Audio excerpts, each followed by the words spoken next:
Hello everyone, welcome to our channel The DR Learning. So today I am going to teach the topic Boolean algebra questions. हमने अपने previous lecture में इसके postulates करे थे, इसके rules करे थे. अब हमने उन रूल्स का यूज करके इसके क्वेश्चंस को सॉल्व करना है. तो क्वेश्चंस काफी तरह के होंगे. लाइक फर्स्ट क्वेश्चंस की टाइप करेंगे हम सिंप्लीफिकेशंस.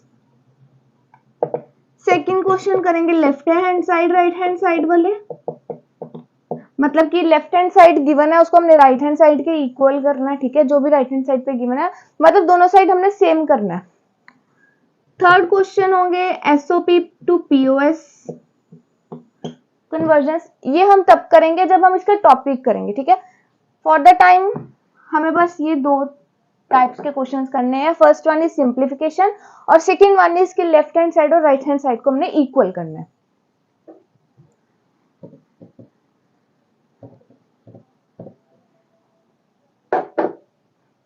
तो सबसे पहला क्वेश्चन है सिंप्लीफिकेशन का.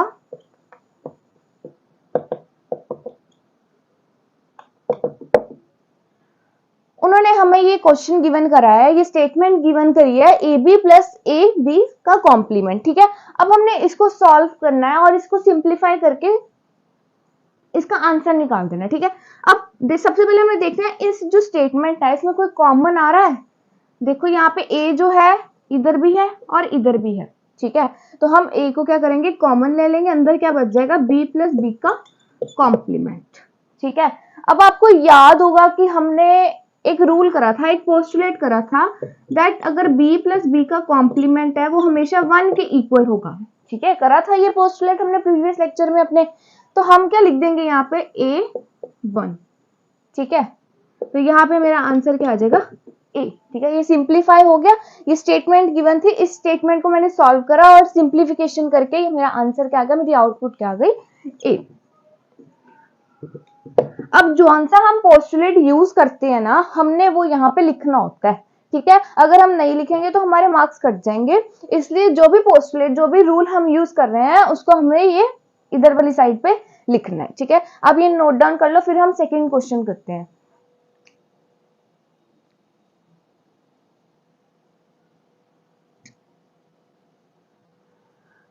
So the second question is x plus x complement dot y. अब आपको अगर आपने मेरा प्रीवियस लेक्चर पढ़ा तो उसमें हमने पढ़ा था डिस्ट्रीब्यूटिव लॉ. ठीक है, वहां पे ऐसा ही सेकंड पार्ट में स्टेटमेंट थी, उसको मैंने सिंप्लीफाई करके सेकंड दूसरी साइड पे लिखा था कि हम इसको ऐसे भी लिख सकते हैं. ठीक है, x प्लस x का complement and x plus y.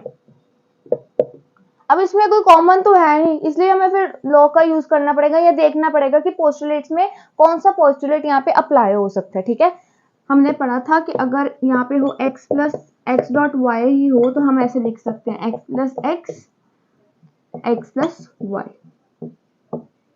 ठीक है, अब x प्लस एक्स का कॉम्प्लीमेंट क्या होता है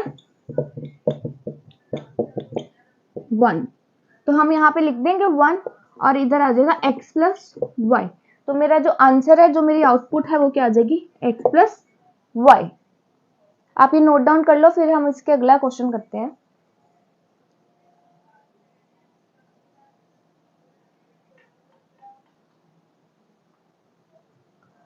now the third question is x dot x का कॉम्प्लीमेंट प्लस y. अब इधर भी हम डिस्ट्रीब्यूटिव लॉ अप्लाई करेंगे.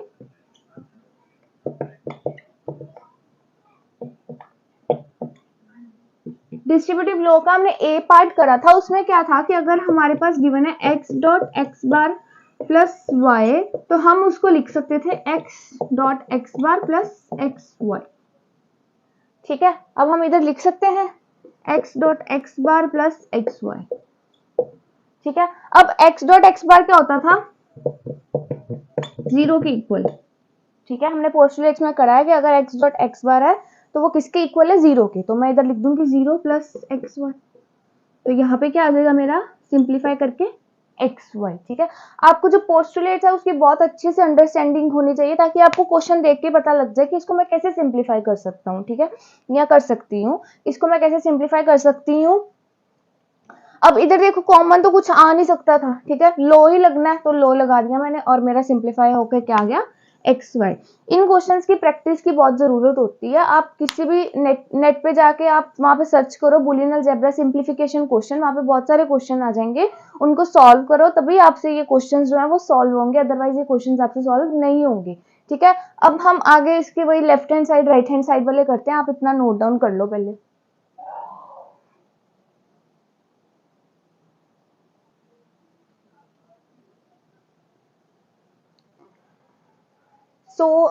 अब हमारा क्वेश्चन है वही left hand side and right hand side वाला। अब हम देखो लेफ्ट हैंड साइड अलग गिवन है, राइट हैंड साइड अलग गिवन है। ठीक है, हमने ये लेफ्ट हैंड साइड को उठाना है और उसको राइट हैंड साइड के इक्वल कर देना है, या हमने राइट हैंड साइड को उठाना है उसको सिंप्लीफाई करके उसको लेफ्ट हैंड साइड के इक्वल कर देना है। ठीक है, अब हमें देख के पता लग रहा है कि हमने कौन सी साइड उठानी है। हम कौन सी साइड उठाएंगे, लेफ्ट हैंड साइड उठा लेंगे। ठीक है, ताकि सिंप्लीफिकेशन करनी थोड़ी ईजी हो जाएगी इस केस में। अब देखो यहाँ पे है x plus x left hand side पे। ठीक है, x प्लस एक्स मैंने लिख दिया। अब मैंने क्या किया, इसके साथ 1 को अटैच कर दिया। देखो जब हमने ये चीज पढ़ी है कि हम अगर x के साथ कुछ भी अटैच मतलब 1 अटैच कर दे तो वो किसके इक्वल होता है, x के इक्वल होता है। ठीक है, तो हम यहाँ पे क्या करेंगे, हमने डॉट 1 कर दिया तो कोई फर्क नहीं पड़ा। ठीक है, क्योंकि ये x के इक्वल नहीं आना है। मतलब मेरे कहने का मतलब अगर यहाँ पे x प्लस एक्स है तो मैं इसके साथ अगर 1 अटैच कर दूंगी तो कोई फर्क नहीं पड़ेगा। ठीक है, वो किसके इक्वल ही आएगा, x प्लस एक्स के इक्वल ही आएगा। अब इसके आगे क्या है, हमने पढ़ा था कि अगर x प्लस एक्स का कॉम्प्लीमेंट हो तो वो किसके इक्वल होता है, 1 के इक्वल होता है। ठीक है, अब अगर 1 है तो मैं वहां पे लिख सकती हूँ x प्लस एक्स का कॉम्प्लीमेंट, जी लिख सकती हूँ। यहाँ पे 1 is equal to x plus x का कॉम्प्लीमेंट मैंने लिख दिया। ठीक है, अब हमने फिर से डिस्ट्रीब्यूटिव लॉ लगा दिया कि देखो यहाँ पे क्या है, x plus y x plus z, यहाँ पे x प्लस एक्स का कॉम्प्लीमेंट। ठीक है, अब ये किसके इक्वल था, x dot y x plus y dot z के, तो मैं यहाँ पे लिख सकती हूँ x plus x dot complement. ठीक है, अब x डॉट एक्स का कॉम्प्लीमेंट क्या होता है, 0 होता है, तो यहाँ पे 0 आ गया और लास्ट पे क्या बच गया, मेरा x बच गया। अब आप सोच रहे होगे कि हमें कैसे पता लगेगा कौन सा रूल कहाँ पे लगाना है, कौन सा रूल कहाँ पे लगाना है, नहीं समझ आएगा। ठीक है, बट अगर आप प्रैक्टिस करोगे तो आपको इजीली समझ आ जाएगा कि कौन सा रूल किधर लगाना है। ठीक है, ये क्वेश्चंस जो है इसको बहुत ज्यादा प्रैक्टिस की जरूरत है, बिना प्रैक्टिस के ये क्वेश्चंस जो है वो सॉल्व नहीं होंगे। ठीक है, आप प्लीज इसकी प्रैक्टिस जरूर करना, ये आप नोट डाउन कर लो।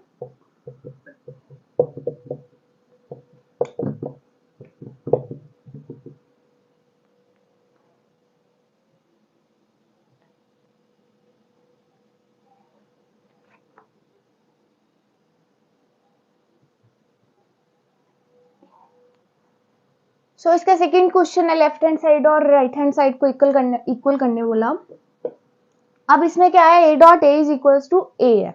हमने फिर से लेफ्ट हैंड साइड ली और इसको सिंप्लीफाई करा। कैसे करा, अब हमने पढ़ा था कि अगर हम +1 ऐड कर दें या डॉट +1 कर दें, डॉट 1 कर दे तो भी हमारी जो ये स्टेटमेंट है वो वही आती है। a है तो a आएगा, a डॉट ए है तो a डॉट ए ही आएगा। ठीक है, बट इधर अगर हम +0 भी करें तब भी वो सेम आता है कि हमने पोस्टुलेट करा था x + 0 है वो इक्वल x के ही होता है हमेशा। ठीक है, अब यहाँ पे हमने क्या करा, यहाँ पे +0 कर दिया, चीज तो वही रहेगी। ठीक है, अब इधर है a dot A plus a dot ए का कॉम्प्लीमेंट। अगर अब 0 है तो मैं यहाँ पे 0 की जगह ये चीज लिख सकती हूँ a डॉट ए का कॉम्प्लीमेंट। उसके आगे क्या है, इसमें अब दिख रहा है हमें कि कॉमन आ सकता है, इधर भी a है इधर भी a है, तो मैंने क्या किया, कॉमन निकाल लिया, a प्लस ए का कॉम्प्लीमेंट। अब a प्लस ए का कॉम्प्लीमेंट जो है वो किसके इक्वल होता है, 1 के इक्वल होता है। तो यहाँ पे मेरा सिंप्लीफाई करके आंसर क्या आ गया, a आ गया। ठीक है, आप ये नोट डाउन कर लो।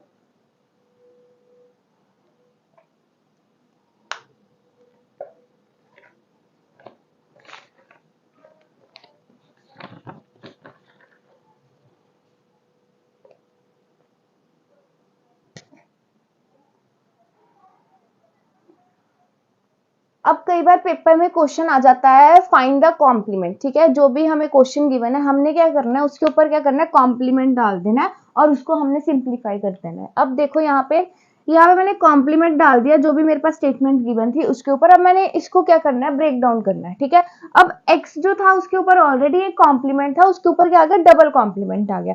अब x और y के बीच में कुछ नहीं है, मतलब डॉट है। ठीक है, अब डॉट के ऊपर कॉम्प्लीमेंट क्या होता है, प्लस। उसके बाद y का कॉम्प्लीमेंट, y के ऊपर कॉम्प्लीमेंट नहीं था तो एक कॉम्प्लीमेंट आएगा। फिर उसके बाद y और z के बीच में डॉट है इसलिए यहाँ पे प्लस हो गया। उसके बाद z के ऊपर डबल कॉम्प्लीमेंट आ गया। अब इधर प्लस था तो ये किस में चेंज हो गया, हमारा डॉट में, मल्टीप्लीकेशन में। उसके बाद यहाँ पे x के ऊपर डबल कॉम्प्लीमेंट आ गया, y के ऊपर डबल आ गया, z के ऊपर डबल आ गया और इनके बीच में क्या साइन आ गया, प्लस का साइन आ गया। अब हमें पता है कि अगर किसी भी इनपुट सिग्नल के ऊपर डबल कॉम्प्लीमेंट हो तो वो क्या हो जाता है, कैंसिल हो जाता है। तो यहाँ पे क्या है, x के ऊपर भी कॉम्प्लीमेंट कैंसिल हो जाएगा, y के ऊपर रहेगा क्योंकि उसके ऊपर एक ही है। उसके बाद z के ऊपर भी डबल कॉम्प्लीमेंट कैंसिल हो जाएगा। फिर x के ऊपर, y के ऊपर और z के ऊपर डबल कॉम्प्लीमेंट है तो ये तीनों के ऊपर कैंसिल हो जाएगा और आंसर क्या आ जाएगा मेरा, सिंप्लीफाई होकर आउटपुट क्या आ जाएगी, x plus y complement plus z, फिर x plus y plus z। कई बार पेपर में इस तरह के क्वेश्चंस भी आ जाते हैं। अब आपको क्या करना है, पहले तो सबसे पहले पोस्टुलेट्स वाली वीडियो देखिए, अच्छे से उनकी प्रैक्टिस करिए, अच्छे से उन्हें एक दो बार लिखिए, तभी आपको पोस्टुलेट्स थोड़े समझ आएंगे, रूल्स जो है थोड़े समझ आएंगे। उसके बाद ये वाले क्वेश्चंस तो चलो सॉल्व करके देखने ही देखने हैं। आप गूगल पे सर्च करिए बुलियन अलजेब्रा सिंप्लीफिकेशन क्वेश्चन या left hand side right hand side equal वाले क्वेश्चंस, और वहां पे आपको प्रैक्टिस के लिए क्वेश्चंस आएंगे, आप उनकी प्रैक्टिस करें तभी आपको बुलियन अलजेब्रा समझ आएगा, नहीं तो अदरवाइज ये क्वेश्चंस जो है वो सॉल्व नहीं होंगे। Thanks for watching my video. अगर आपको अच्छी लगी है तो लाइक करें, शेयर करें, सब्सक्राइब करें। Thank you.